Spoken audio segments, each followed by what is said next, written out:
ఈ నెల 9వ తారీఖు నుంచి రాష్ట్ర ప్రభుత్వం చేపట్టిన మహాలక్ష్మి ఉచిత ప్రయాణం మహిళలకి, ఆడపిల్లలకి, అదేవిధంగా థర్డ్ జెండర్కి టీఎస్ఆర్టీసీ యాజమాన్యం చాలా సక్సెస్ఫుల్గా ఇంప్లిమెంట్ చేయడం జరుగుతుంది.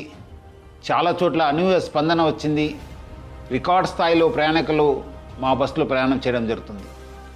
బట్ ఈ ఒక పథకం ఇంప్లిమెంట్ చేయడంలో యాజమాన్యానికి, ముఖ్యంగా మన సిబ్బంది కూడా కొన్ని సమస్యలు తెలియెత్తుతున్నావు.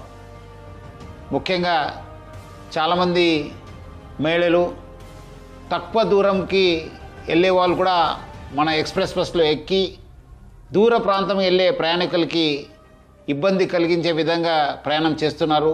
వాళ్ళందరికీ కూడా నా తరఫు నుంచి, యాజమాన్య తరఫు నుంచి కోరుతున్నాను, మీరు తక్కువ దూరంలో వెళ్ళే వాళ్ళైతే వెలుగు బస్సులో ప్రయాణించాలని చెప్పి నేను మరీ కోరుతున్నాను. అదేవిధంగా కొంతమంది మహిళలు స్టేజ్ కాకుండా మధ్యలో, రోడ్ మధ్యలో ఆపడము, లేదంటే ఎక్కడ కావాలో అక్కడ ఆపండి అని చెప్పి అడుగుతున్నారు. దీనివల్ల కూడా చాలా దూర ప్రాంతంలో వెళ్ళే వాళ్ళు కూడా చాలా ఇబ్బంది కలుగుతుంది. స్టేజ్ దగ్గర మాత్రమే మా బస్సు ఆగడం జరుగుతుంది. సో ముఖ్యంగా దీనివల్ల కూడా దూర ప్రాంతంలో వెళ్ళే వాళ్ళు, వేరే ప్రయాణికులు కూడా మేలు జరుగుతుంది.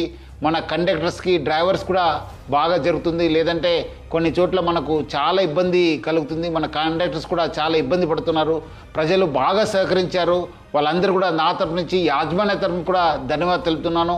వచ్చే రోజు కూడా ఈ ఒక స్కీమ్ని ఇంప్లిమెంట్ చేయడానికి మహిళలు, ఆడపిల్లలు, థర్డ్ జెండర్ వాళ్ళందరూ కూడా సహకరించాలని చెప్పి నేను మరీ యాజమాన్య తరఫు నుంచి అందరు కోరుతూ, మహిళా లోకానికి, ఆడపిల్లలకి, థర్డ్ జెండర్ అందరూ కూడా నేను యాజమాన్య తరఫు నుంచి కూడా సహకరించేందుకు పేరుగా ధన్యవాదాలు తెలుపుతున్నాను.